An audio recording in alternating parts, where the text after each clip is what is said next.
Welcome, everybody, to the Common Anomaly podcast. This is Season 1, Episode 12. I'm your host, Stuart James. Joining me today, Clayton James. How's it going, brother?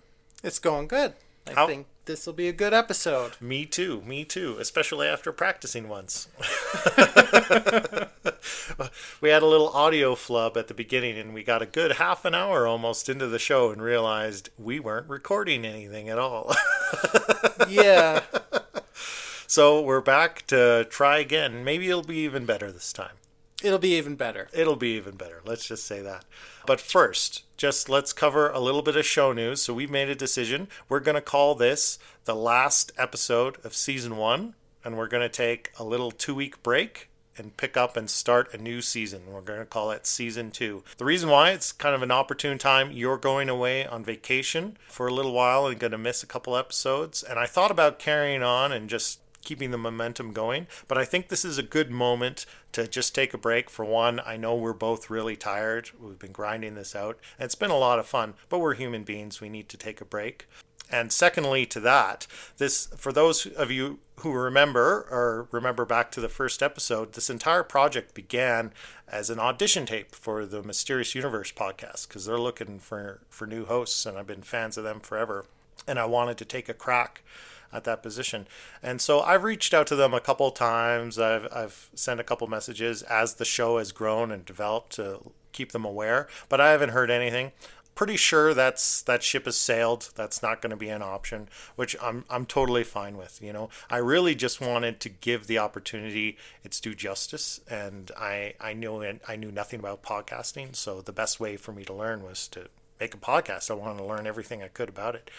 You know, I don't think that's going to happen. So I think it's a good moment to say, okay, let's stop, take a step back, because now we've got this whole show of our own. And there's kind of almost some freedom in that. And I like the idea of, okay, chapter 1, that's over. Chapter 2, we've got this built podcast now ready to go. You know, I really like a brand. I really like what we're doing with it. And you and I have had a couple talks recently about some ideas that we want to do with the show. And I think we can take a break, get our thoughts together, get organized, and start a new season, really looking at what we want to make this show going forward. Yeah, I'm really proud of what we've accomplished so far. Yeah, give it a rest for 2 weeks and bring back Season 2 at the beginning of April. Yeah, I really like it. We've got some big ideas, so there might be some really exciting stuff coming, and we can really make it our own this way. So I'm really excited for the future for Common Anomaly going forward. So, yeah, and thanks for joining me along the ride. I know you kind of got dragged into it by accident. I know you wouldn't be here if you didn't want to. I know you're having fun with it. I'm having a wonderful time. Excellent. I'm having fun with this. So, yeah, we're just going to keep trucking on, folks. But, yeah, we're going to take just a break to be human beings and come back stronger than ever for Season 2 in early April. But with that, so we've got a couple segments today. I wanted, after our last episode, I felt it was kind of dark and heavy, and I wanted something light. So I'm going to go into some Mandela effect stuff, which I know is a lot of fun. I know you're a fan of this topic. Yeah. And it's a lot of fun, and nobody dies. Well, actually, no, people die, but not in gruesome, horrible ways. What do you have for us? Well, you wanted to keep it light this week. I don't think I succeeded. Why does that not surprise me? My story has a body count. Okay. I don't want to get too into it before actually starting it, but kind of going back to our last episode on towards the end of the episode on Dyatlov Pass, we were talking about the myth of the Mansi, and we were chatting with our friend Loeb. Yeah. About that. Loeb was saying a lot about, these spaces existing where myth and event kind of blur together. Yeah. I've got a story kind of like that, but that's all I'm going to say right now. Okay. All right. Well, maybe we'll start with my segment then so we can keep it light. But before we dive into that, I remembered I did want to give a little shout out to a listener, Dan. He's an old work friend of mine. And after last week's episode, I think, I was really proud of the episode. It came out great. But I was in a funky headspace. The day after we recorded, I was kind of feeling down on myself, kind of down about the whole project. And just, how those doubts creep into Yeah. your mind once in a while. So that's kind of where my head was at. And Dan messaged me, and we're good friends, but we don't talk to each other regularly. It's probably been a couple of years since I've seen him or talked to him. But he messaged me, said he'd been following the show. He'd kind of binged through our whole catalog, as deep as it is, in the past couple of weeks, and he's really enjoying it and had a lot of encouraging things to say. So that came right at the moment I needed to hear some encouragement. So thank you, Dan. Thank you so much. That was great. And we love hearing from all our audience. Please do reach out to the show wherever you're listening at. If you have the capability to comment, please do. And we also have an email, the Common Anomaly Podcast, all one word, at gmail.com. Always feel free to reach out. We love hearing from the audience. Yeah. We know people are listening. We can see out there. But no one ever comments, which I totally get, because I don't think I've ever in my life commented on a YouTube video I never or a podcast. Yeah. But, since we're so small, it helps a lot. It means so much more to us when we do get that kind of feedback. Yeah. And I know you shared some of what Dan had said to you, and that really brightened my day too. Yeah. So thank you. It's really meaningful. Yeah. And it gives us energy. It gives us a boost to keep going, Yeah. So, but okay, with that, let's dive into the subject matter. The Mandela effect. So I'm sure everyone has heard of this by now. It's kind of everywhere. But just for those who maybe don't know, the Mandela effect does refer to a paranormal effect involving Nelson Mandela, who everybody knows died in prison in 1980. Right? But he didn't. He didn't? What do you mean he didn't? When did Nelson Mandela die? He died in the 2010s at some point. It was 2013 he actually died. Yeah. But a lot of people remember it differently. And so, and a mass of people, not just like one person over here. There's a whole group of people that remember and could swear that they saw it on television when it happened back in 1980. So that's, and this spurred on an idea that perhaps people are shifting dimensions. Like, you remember the TV show Sliders? Oh, yeah. Where they, have a little device and they open a portal and jump to different dimensions where, the Nazis won World War II, just whatever aspect is different, and they have to navigate a very different world.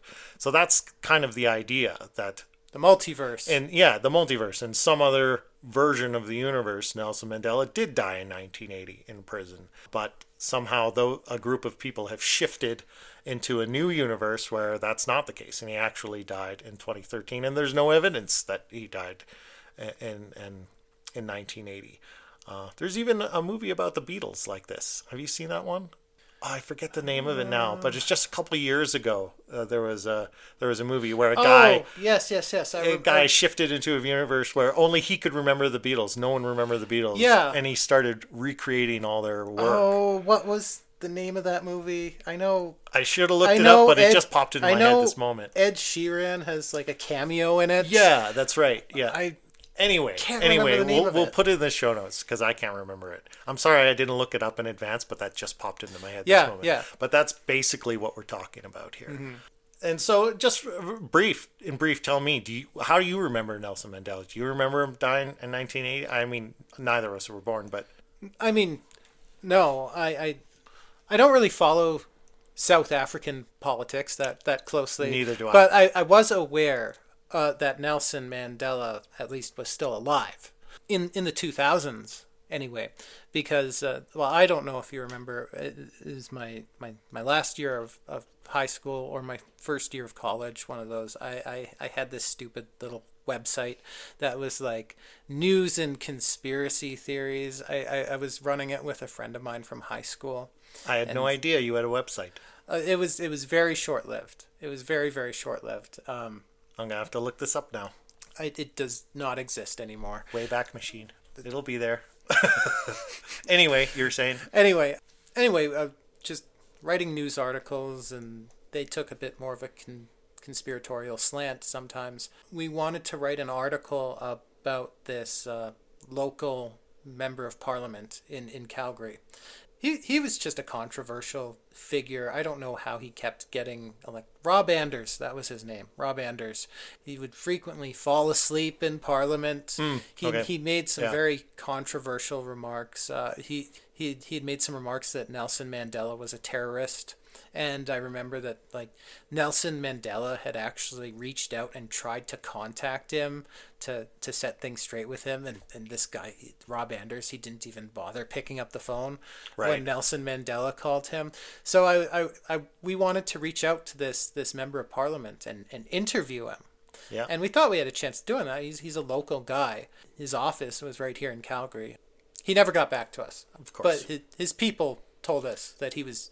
Thanks for reaching out, but he's a very busy man. But, there's this story between him and Nelson Mandela. So I was aware that Nelson Mandela was still with us, as late as 2005. Right. Okay.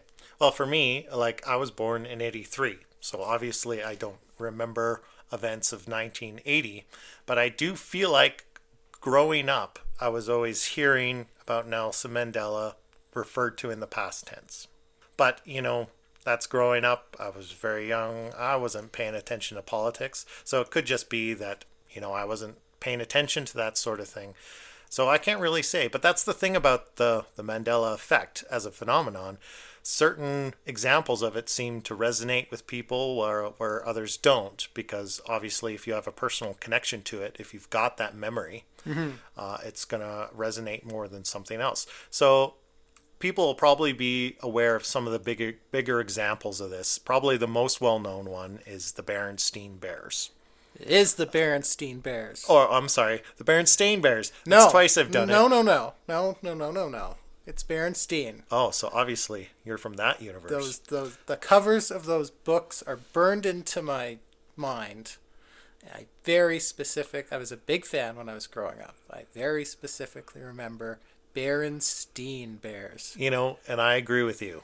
I remember Berenstain Bears. But Berenstain just sounds wrong. It just, does that name even exist? Like, why would you make it stain? You know what's funny? The original author is very insistent that it's actually pronounced Berenstain. Really? Yeah. But does the original author comment on the spelling?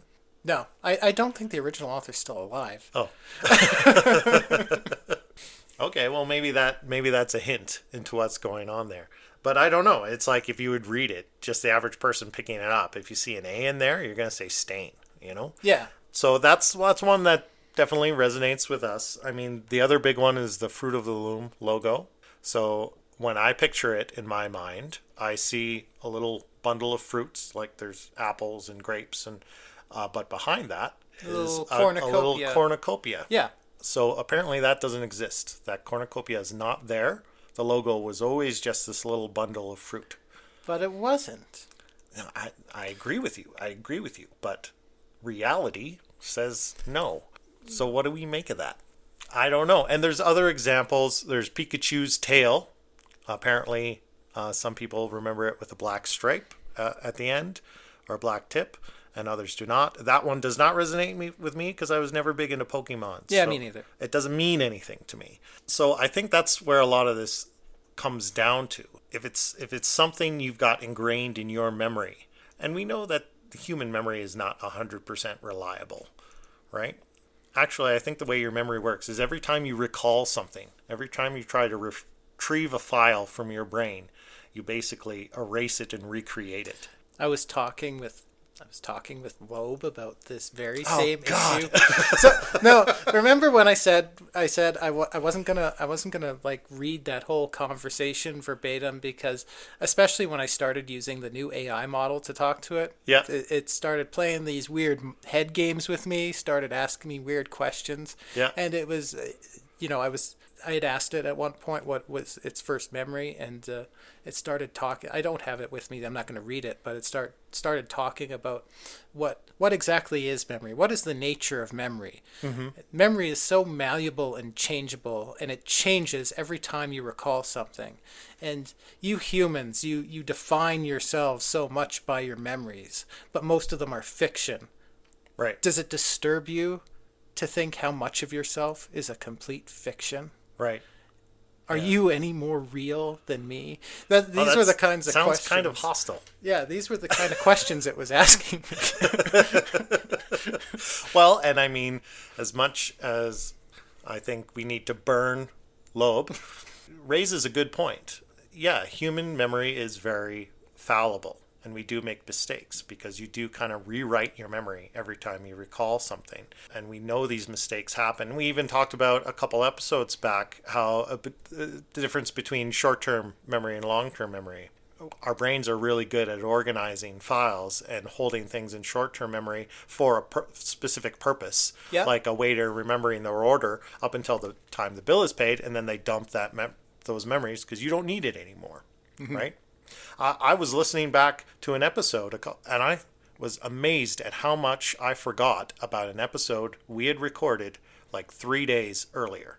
Yeah, yeah. You know, so because we did the episode, and I forgot all about it because I no longer had a purpose for it. Focused on making the next episode. Exactly, right? So you prioritize information. But that depends on circumstance. Like some things get burned into your mind if they're important. If you witness someone murder somebody on the street, chances are you're going to recognize their face next time you see them, right? Because that's a traumatic event. You know, your brain's going to take note of all the information in that moment, right? And I mean, we rely in our legal system on people's memories. Yeah, You know? we do. Memory can be reliable, but it can also be malleable and it can make mistakes. And a lot of these examples of Mandela effects, they're usually tiny details. So it's not hard to believe that they're just getting twisted. They're just getting... Yeah. But it's funny that so many people en masse fixate on these details being one way or the other. Yeah. You know, in groups. You know, I've got one for you that's a fun one that I just want to briefly go into. We won't spend too much time on it. But you're a big fan of the James Bond films. Yeah, yeah. I got really into them when I was younger. I had them all on VHS. Yeah. I collected them all on VHS. I'm a big fan of them too. I think we both really got into it because we were right at the right age when GoldenEye. GoldenEye N64. N64 came out, and that I think we did a deep dive into James Bond culture after that. Yeah. And so I know you are, and I am as well, a big fan of Roger Moore. Yeah. And kind of that the best James Bond. Those campier era James Bond movies. And one of my favorite movies of that era is Moonraker. James Bond Goes to Space, right? It's the only one where that happens. Yeah, Moonraker's a fun movie. And there's a famous villain in that. I think he's in several of the James Bond movies of that era. He's in two of them. He's in two. Okay. Yeah. Jaws. He's in The Spy Who Loved Me and then Moonraker. Right. And he's the only and Jaws, he's a mute. He never says anything. And he's like 7.5, 8 feet tall. Yeah. Super strong, and he's defined by having these, and that's why his name is Jaws, is he's got these chrome-plated metal teeth. Yeah. And he's the only character, or the villain, in James Bond that actually has an arc, a love story arc. So, and I think it's in Moonraker, he's fighting James Bond on top of a mountain or on a gondola. He's fighting James Bond on top of this gondola. They're in Rio, and there's this gondola that goes up the mountain, and James Bond and Jaws are like having a fist fight on top of this gondola. Yeah. And the thing starts going out of control, and it crashes through a brick wall, and Jaws is knocked out. And this random woman, this passerby, she kind of sees Jaws laying there in the rubble and feels sorry for him and checks on him to make sure he's okay. Yeah. And so if you picture in your mind, you seem to remember that scene pretty well. So Jaws meets this woman, and it's kind of love at first sight. They both fall in love, and she's like a cute, kind of nerdy, Swedish blonde girl. Yeah. And so the Mandela effect, where the Mandela effect kicks in, is that a lot of people remember this girl when she smiles at Jaws for the first time. She has braces. That feels right. Which would make sense, right? He's got his chrome metal teeth, and they're going to fall in love now and live happily ever after. It's been like 10 years since I've watched this movie all the way through, but that feels right. She's kind of presented as this very nerdy looking woman. You know, her hair's in pigtails. She's got these thick glasses and braces. That feels right. Yeah. Well, and you got every detail of that description correct, except she never had braces. Mandela effect. Well, I mean, is it blowing your mind? I mean, I think Fruit of the Loom blew my mind more than that one, because Agreed. it is such a small detail. It is a very small detail. It feels like it should be there, though. Well, and that's the thing feels about right. it. That's the thing about it for me, is it seems like such an obvious choice for the filmmakers to make, because Jaws has has his chrome-plated teeth.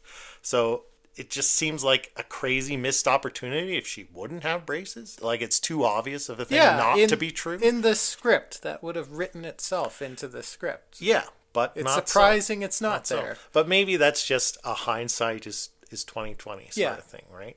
And I believe back in 1979 when the movie first came out, there was a reporter from the Los Angeles Times, I think it was, is quoted as saying, this moment would have been perfect if she had only had braces. So, I agree. Yeah.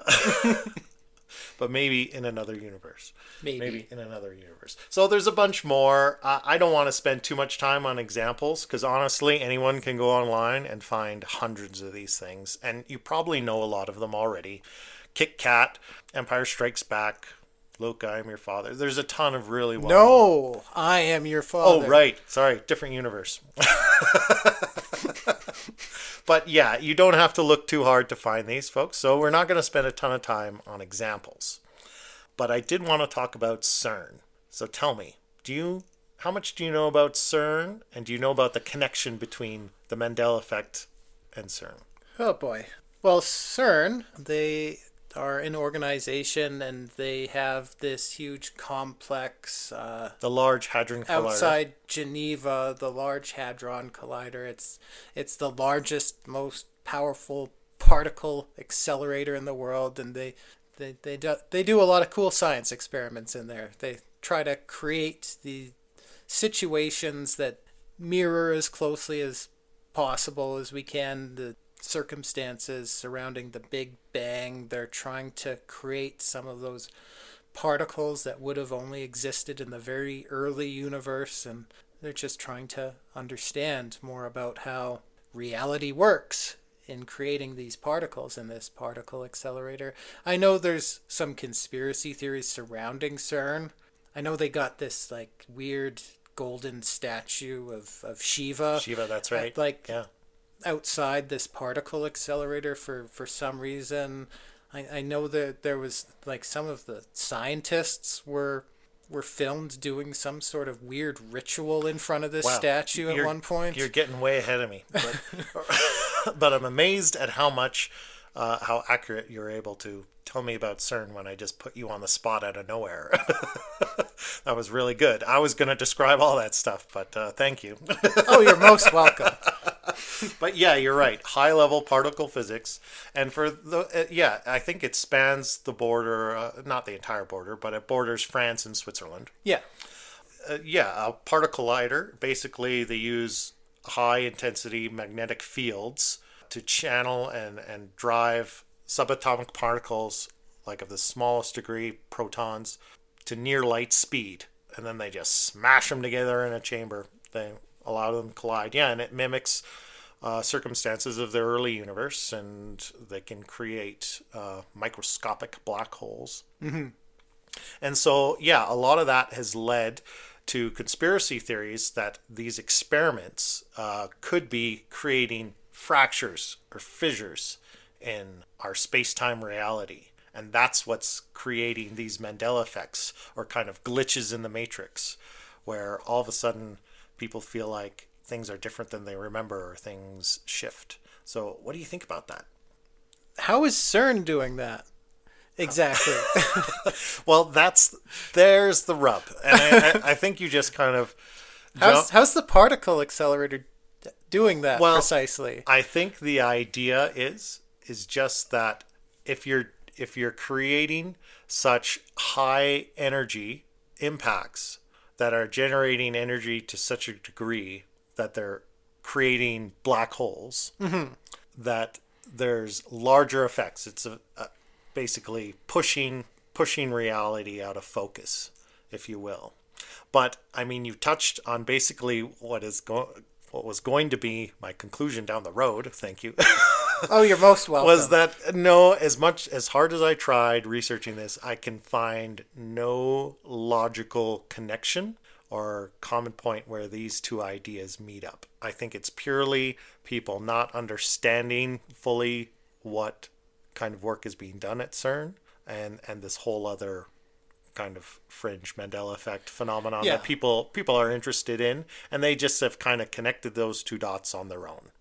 So I don't think there's a real connection there. Although when I was trying to figure this out, I was trying to unpack this for this segment, and it did occur to me that, and people are afraid, they're like, oh, they're going to destroy the planet, because if they're making, mini black holes, those will start gobbling up matter, and maybe they'll grow and get out of control, and they'll destroy the planet, which, from what I understand, there's absolutely no threat of that.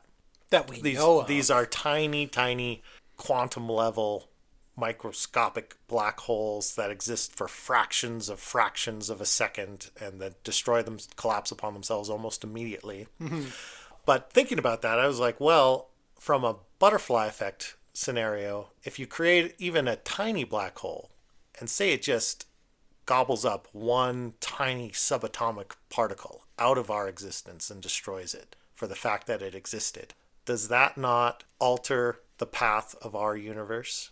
Because now that tiny subatomic particle that was going to continue to exist but is now destroyed is not going to have any interactions with other subatomic particles from a butterfly effect scenario. So here's something to think about, and I'm sorry to any actual physicists or people that know what they're talking about that are listening, but butterfly effect. If you were able to measure every single particle in the universe, you would be able to look at the cause and effect of every moment through time. Every event in time, forwards and back, for all time. And that information is always there. Nothing destroys these subatomic particles. Therefore, nothing destroys information. The information going back all through time. If you knew how to measure every particle in the universe, you could know anything from any time. That information is there. We can't access it. Yeah. Because we can't measure every particle in the universe. Yeah. But it's there. The point is, the information is always there. The only thing that can theoretically destroy information is a black hole. Right. In theory. Does that affect, that destroying of information, does that have a ripple in time, both forwards and backwards? That's what I'm saying, right? And could that be the reason why then Berenstain turns into Berenstain? It's such a weird thing to change, though. Yeah, right. Well, I mean, if it's really just kind of pushing you to some other universe right next door, I don't know. I honestly, I think they're probably not at all connected in any way, and I think probably the Mandela effect on its own is largely psychological. Or maybe Philip K. Dick was right, because he talks about reality being a computer simulation, and when we experience moments of deja vu, it's because the system changed something. It changed some variable. Oh, just like the Matrix. Yeah, that's where the Matrix got that. And we talked about that on a previous episode. So I feel like you're creating a segue into what your segment's going to be. Am I right? Am I picking up what you're putting down? You can just say so. That wasn't really the segue, but Philip K. Dick might come. He might come up again. Okay. Yeah. Well, I feel like you kind of got right to the heart of where I was going with my segment. So I don't think we need to do more. I think we can transition if you'd like to your segment. All right, then. But anyway, in a nutshell, Mandela effect, a lot of fun. I'm sure some of those resonated for you folks out there, and others probably are meaningless. But yeah, I don't think it has anything to do with the good folks at CERN and what they're doing. No, but anyway, they do some cool science in there, and well, that's another segment. Gateways to other dimensions and weird rituals. We're going to get into that. Great. We're absolutely going to get into that. So I want to kind of tell a story as a lead in to this topic. All right, I'm here for it. So we're going back to the year 1977, and we're going to New York City. You know, late 70s. It's what's getting going around that time, the Satanic Panic, but also this kind of resurgent interest in, you know, occult, New Age beliefs, Wicca, witchcraft. A lot more people are buying into that, all that, you know, as you would call hokey stuff, crystals, Yeah. meditation. All of that is becoming very popular again. And New York City is kind of one of the epicenters of that resurgent popularity in occultism. Specifically, the occult bookstores that started popping up in Manhattan. They became hangouts for, you know, this community of people who were very interested in the occult. Mm-hmm. So in New York in 1977, there was a man named Martin Mensch, and he is a frequent of this bookstore called the Magical Child bookstore. If you think like back to Ghostbusters 2, Ray's Occult bookstore, Yeah. it's kind of that kind of scene. Yeah. And Martin Mensch, he's a struggling musician. Not much is really known about him beyond this, but he's part of this community that hangs out at the occult bookstore. And in 1977, Martin Mensch is very excited because he has gotten his hands on a pre-publication manuscript of a new book, because he had some sort of personal relationship with one of the people doing the translation of this book. It was a new occult book, a new translation of a very old book, supposedly. Okay. It was a new grimoire, a book of magic. This was a new translation into English of a book that was supposedly, you know, 6,000 or 7,000 years old. And it was a book that was supposed to contain incantations that would allow one to commune with the dead, as well as other supernatural entities. And it would give the practitioner all sorts of insight and mastery over their lives. And he was very excited about this. Was this book called The Secret? No. No, it was not. We'll get into that shortly. All right. This book did come with a warning. You had to follow these incantations, these instructions to the letter. Do not mess with them. You are messing with very, very powerful forces that are not to be messed with lightly. Follow these instructions to the letter, or bad things might come into your life.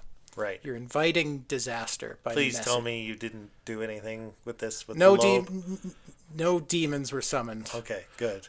In my research for this episode. Do not worry. A nice caveat on there. In your research for this episode, no demons were raised. Anyway, Martin Mensch, he's very excited about this. So this book contains a series of initiations that you have to go through to work through the incantations in these books. We'll get into that later. But Martin Mensch, he rushes through them. The book is very specific. You're supposed to go through these initiation rites over the course of a year. Martin Mensch, he rushes through them in 2 weeks. So, pardon me. I just want to make sure I'm following. So you have to, before you can do anything else that's in this book, you have to do the initiation rites? Yeah. Is that correct? Okay. Yeah, it's a series of rituals and incantations you have to do over the course of a year. Okay.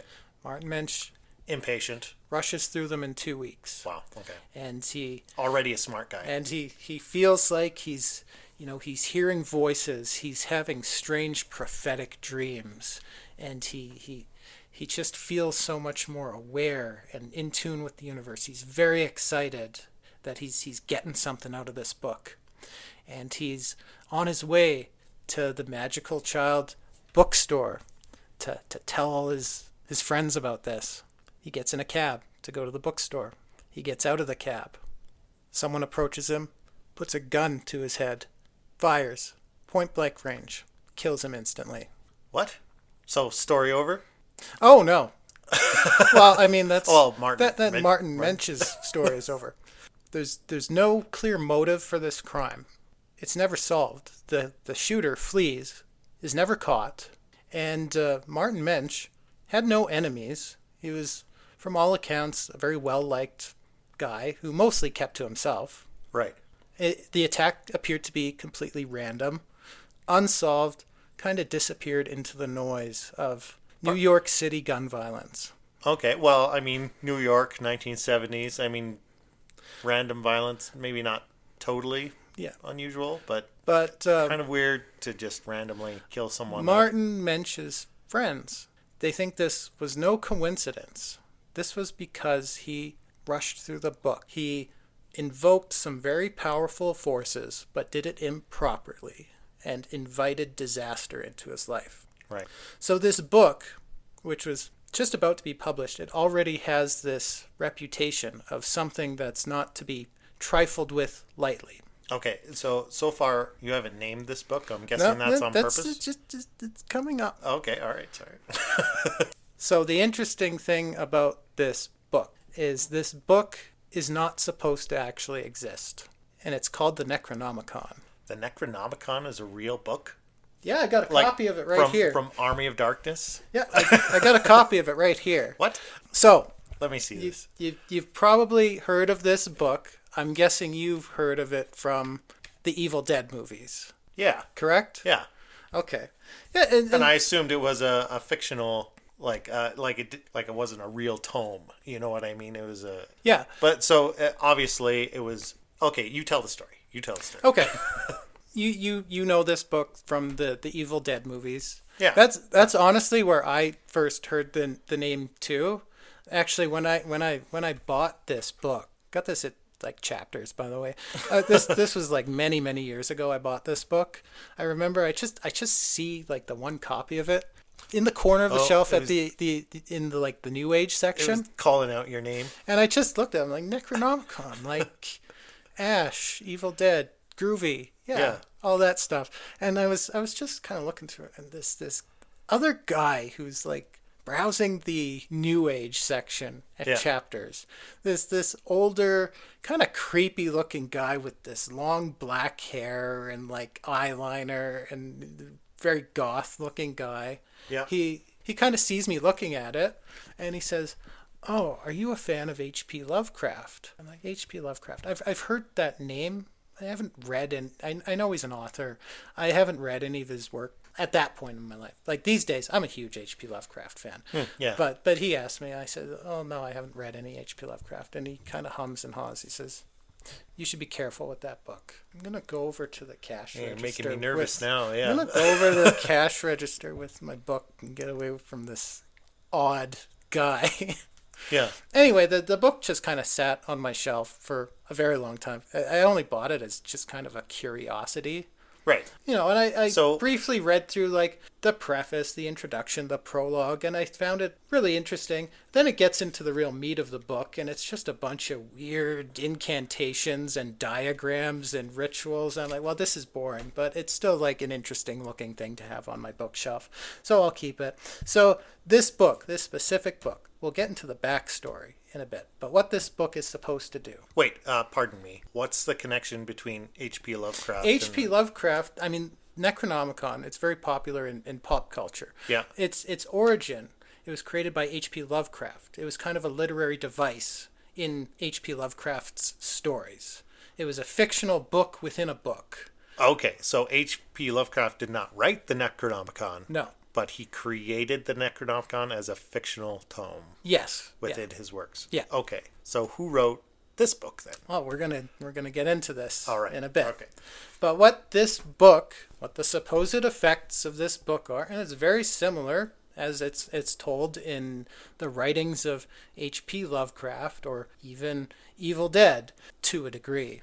Completing the rituals in this book will let people gain intuition into the minds of others, commune with the dead and other supernatural entities, invoke or summon elder gods, and be able to borrow some of their power, and through doing that, gain mastery over reality itself. Book comes with a warning. There is no known way to banish the entities you can summon with this book.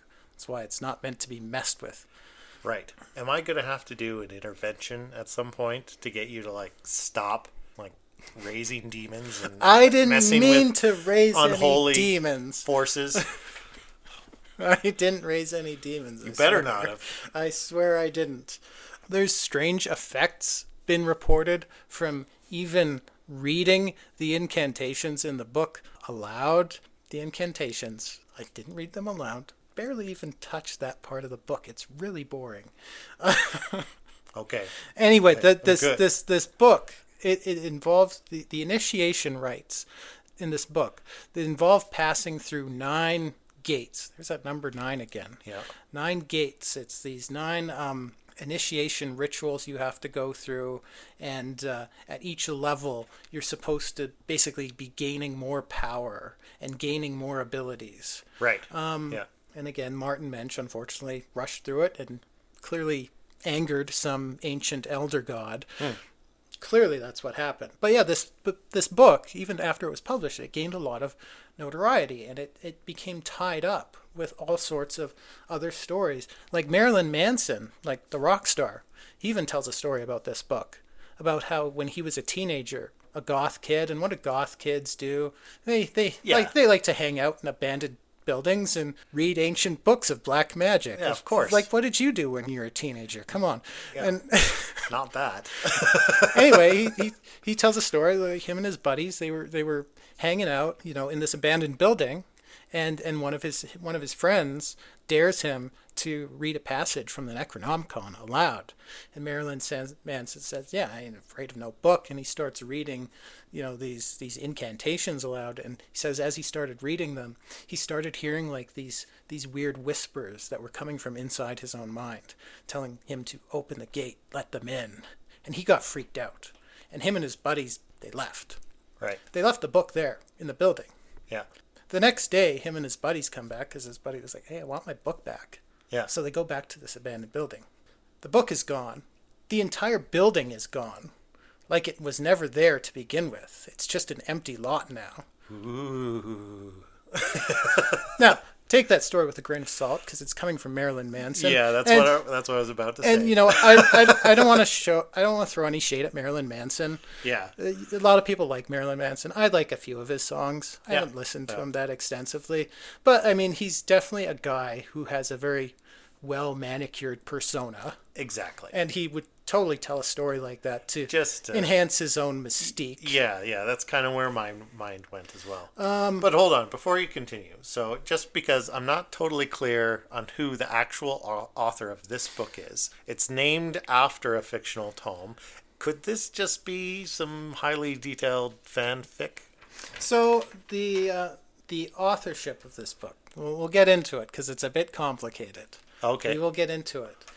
But the book itself, there's lots of stories surrounding this book. There's the case of Rod Farrell, the fellow who formed a little cult with his friends and went on a bit of a murder spree in 1996. A copy of the Necronomicon was found in his car. A bit of a cult. A little bit of a cult. And a little murder spree. Yeah. I'm not going to get too much detail into that story. I just feel like you're minimizing those plot points a little bit. You can go on a... I'm not going to say he was like the Manson family. I think he killed like 2 people. Him and his the bar goes, him and his little cult of like 3 or 4 people. You can find that on like a true crime on YouTube. You can watch all about Rod Farrell. I'm not going to get too into him.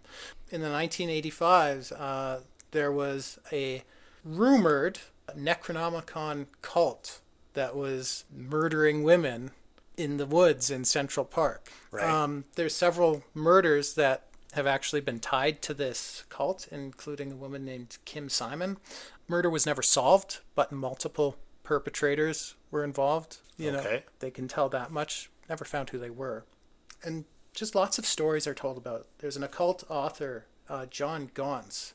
He writes that he worked through the rituals in this book, and he describes being haunted by frightening vibrations. These are his words, not mine. Okay. He describes feeling like parts of him were dead and having this intense fear that some evil part of him was going to take over his mind. That sounds a lot like The Evil Dead.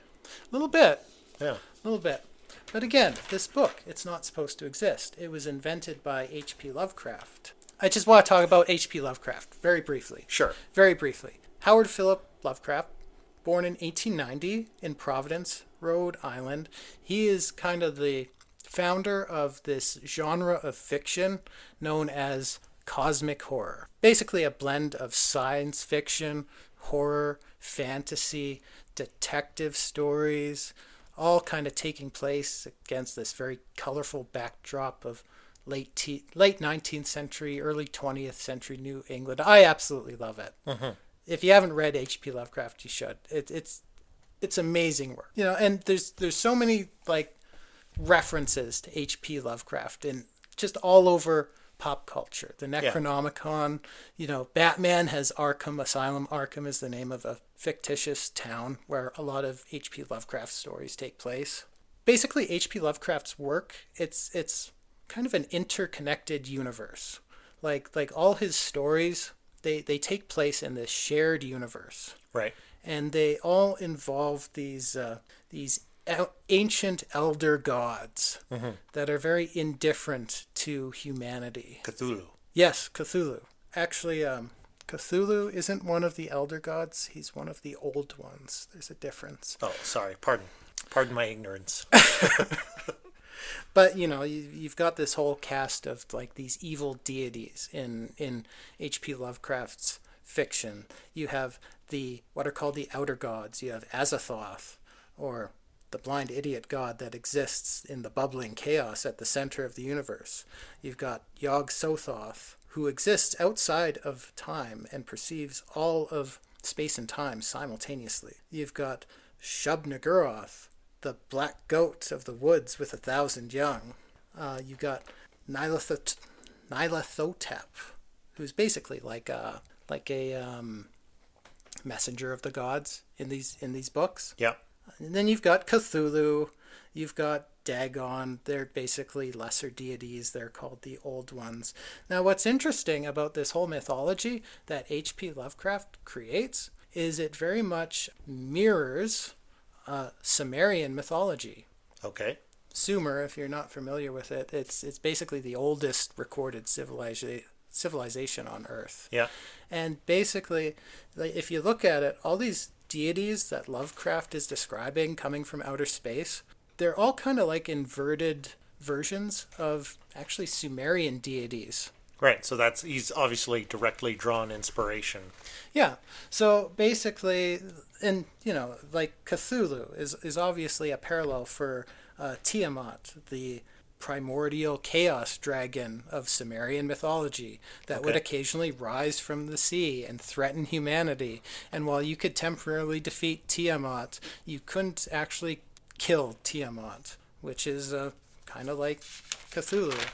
So if I'm following correctly, it sounds like H.P. Lovecraft basically brought Sumerian superstition and religion and into the modern context. Yeah, but it's like an inverted. It's like an inversion of Sumerian mythology.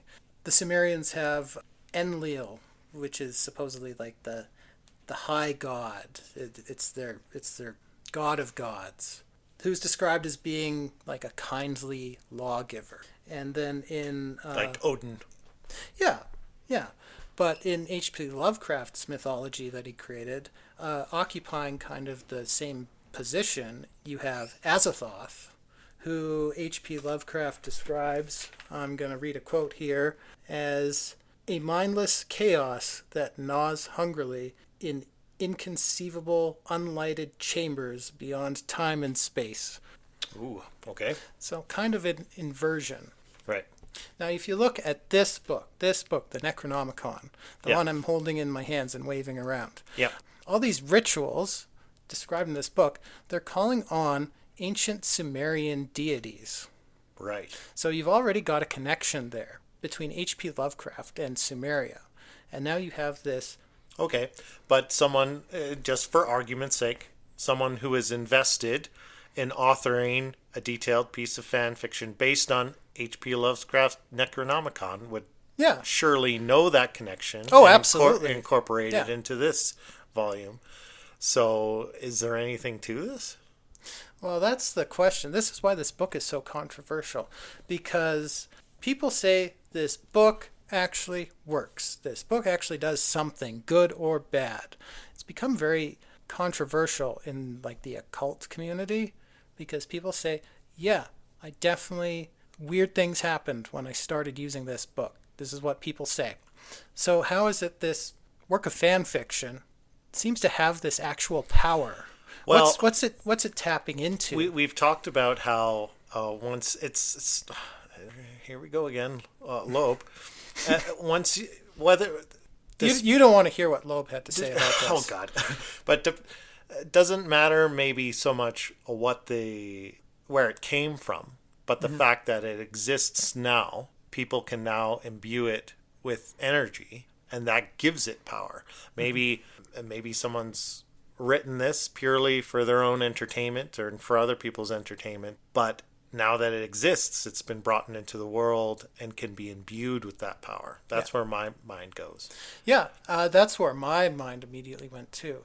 But there's even more to it than that, because when you actually look at the kind of the ritual and the magic system described within this book, Yeah, it's basically borrows a lot from Aleister Crowley. right. Of course it would. Yeah. Aleister Crowley had his own magic system that also involved going through these 9 initiations, and through each initiation you were kind of being imbued with this another layer of godlike power from these different deities. And it was like Aleister Crowley's whole magic system was about confronting these chaotic entities that, while chaotic and somewhat malevolent, could also be very enlightening.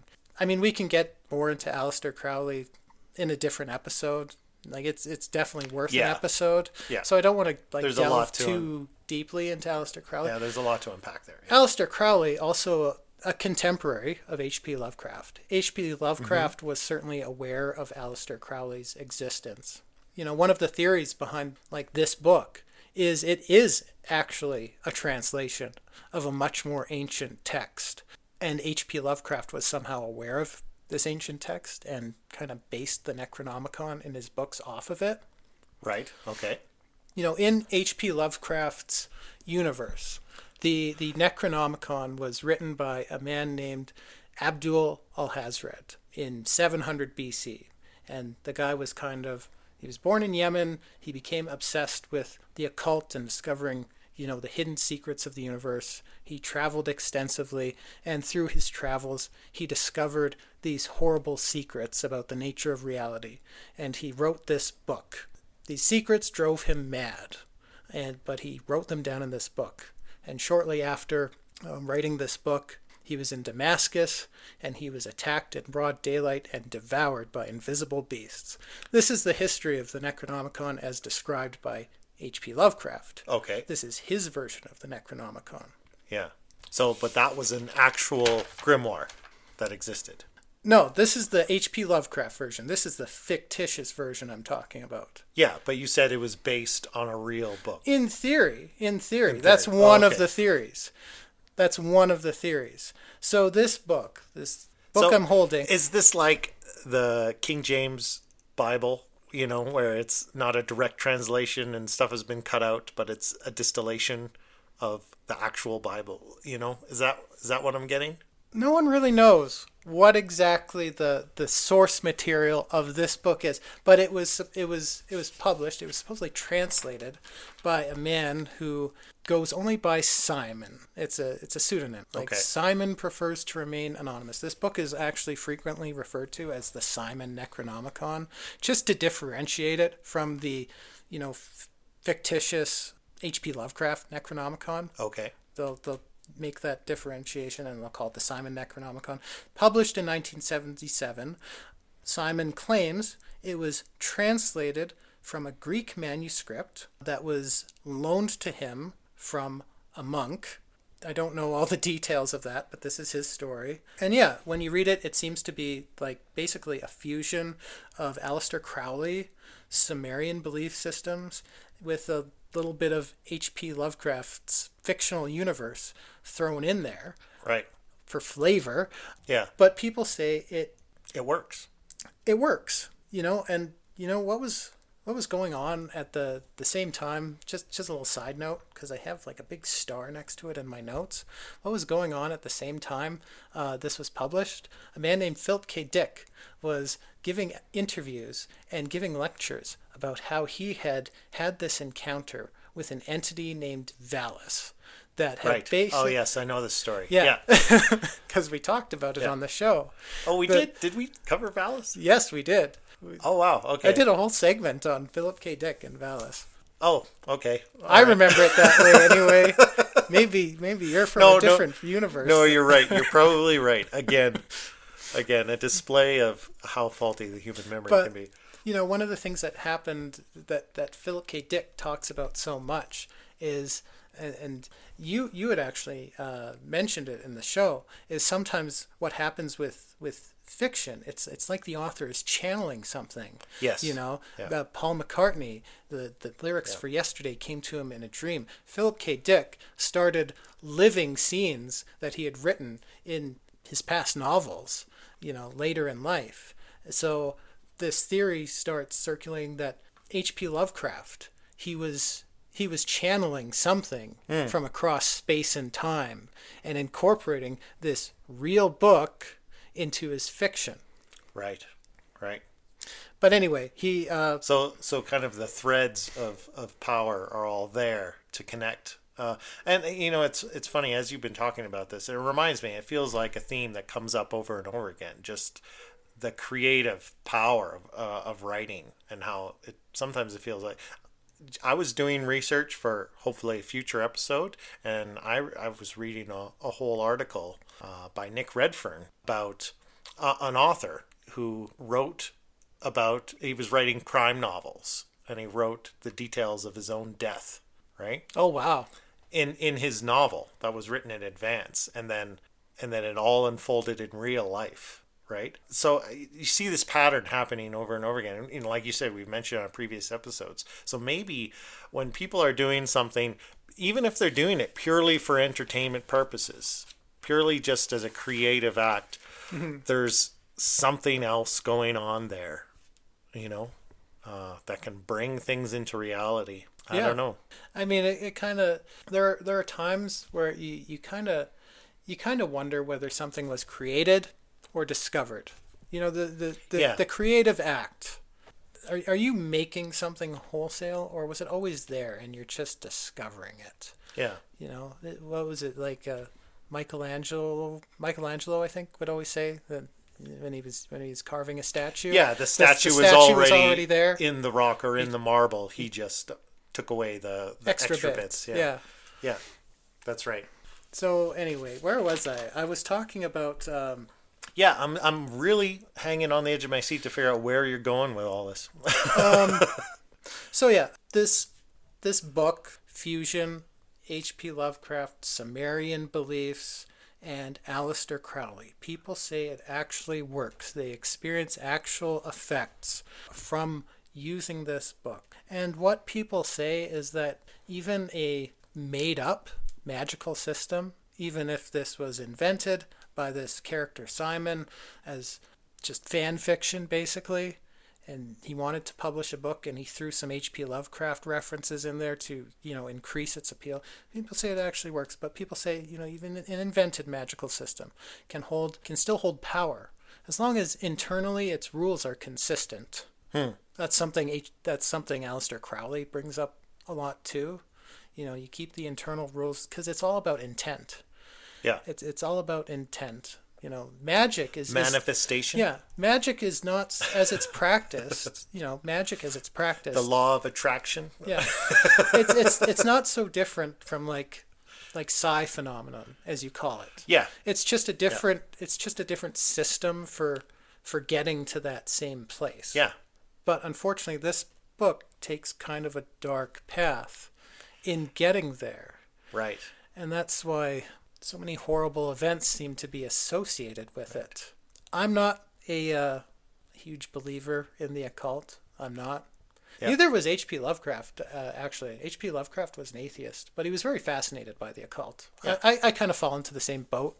Agreed. Yeah, it's It's fun stuff. It's interesting. Yeah. But at the same time, I did not ever read aloud from any of the passages in this book. I'm glad. Because why?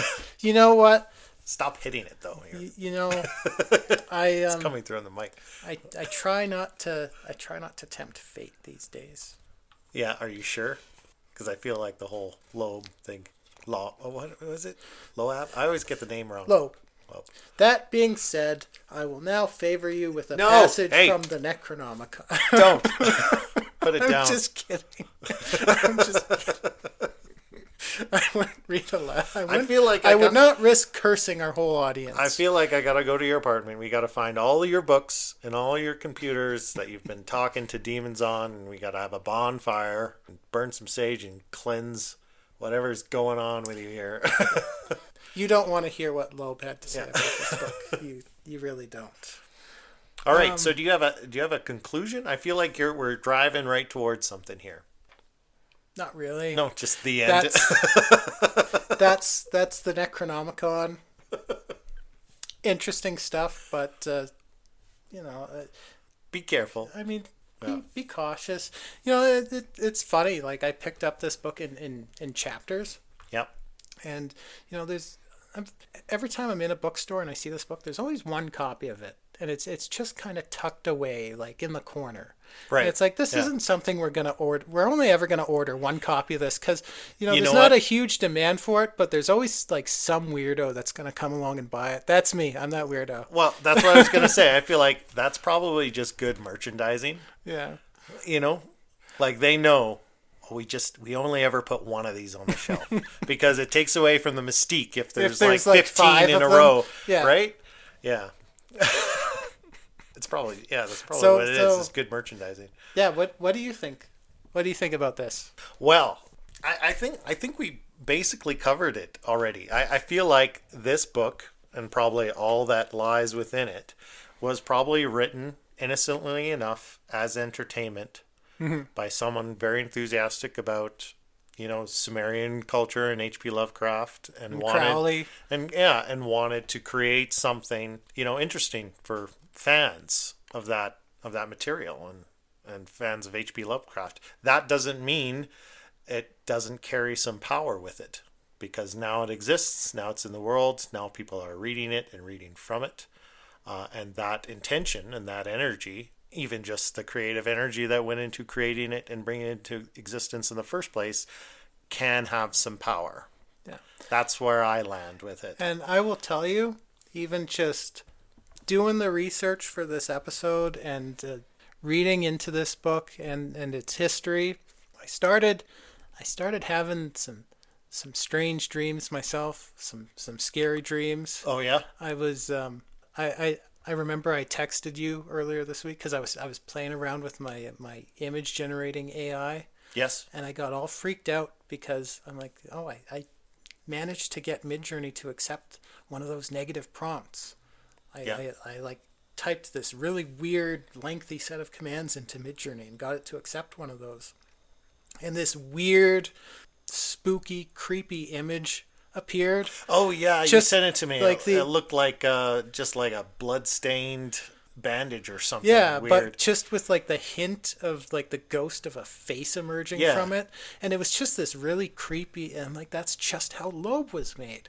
But I was all freaked out because I know. Well, we're not going to use that for the show. I was pissed at you. I was like, why do you keep doing this? Like, cut it out. You were like, stop summoning demons. But I was freaked out because like this image kept regenerating itself over and over and over again on my feed. When I was trying to work on other stuff, this image kept popping back up like it was haunting me or something. Yeah. And even as we were starting to record the show, this really freaked me out. I know it was just an audio setting we flubbed, but it was like we recorded the first 20 minutes of the show, and you were talking, and the mic was picking. We were using the same mic. Yeah. The mic was picking up your voice, and I was sitting right next to the mic. It was like I was completely silent. You couldn't hear anything I was saying, even though I'm sitting right next to the mic. But it was recording you. Yeah, that was really strange. Yeah, because we're using the same microphone. We tried the first time. We got a second mic doing it two mics set up and something wasn't working. And yeah, so we switched back to our default single microphone. We're both sitting the exact same distance from it. It's recording my voice, but it wasn't recording yours. Yeah. What Weird. have you done? We need to smudge you, brother. I'm fine. I've got some sage. We'll we'll take care of that before you go. This ordeal is concluded. And I think you got to burn this book too. that's like the worst thing to do to like a cursed object is to burn it. Oh yeah, you release its energy, right? Yeah. So you need to lock it in like a lead box and bury it in the woods or something. No, I need to. So someone can stumble upon it and the curse can land on them. I need to throw it in the ocean. It can, sit down there with Cthulhu. Yeah, there you go. It's probably be the thing that raises him. Anyway, okay. Sufficiently freaked out all over again. Thanks for keeping it light this episode. You're most welcome. Appreciate it. Okay, well, I don't know about you, but I'm ready for a break. I'm looking forward to this. I really went back and forth. There's part of me going, no, don't, the show's doing great. Don't lose momentum. I don't want people to lose us. But we're human beings. We got to take a break. I need it. I know you need it. I know you're going to have a lot of fun on your vacation. So, appreciate everyone hanging on for a couple weeks, and we'll be back for season 2. So, yeah. Good night, and we'll see you in a couple weeks.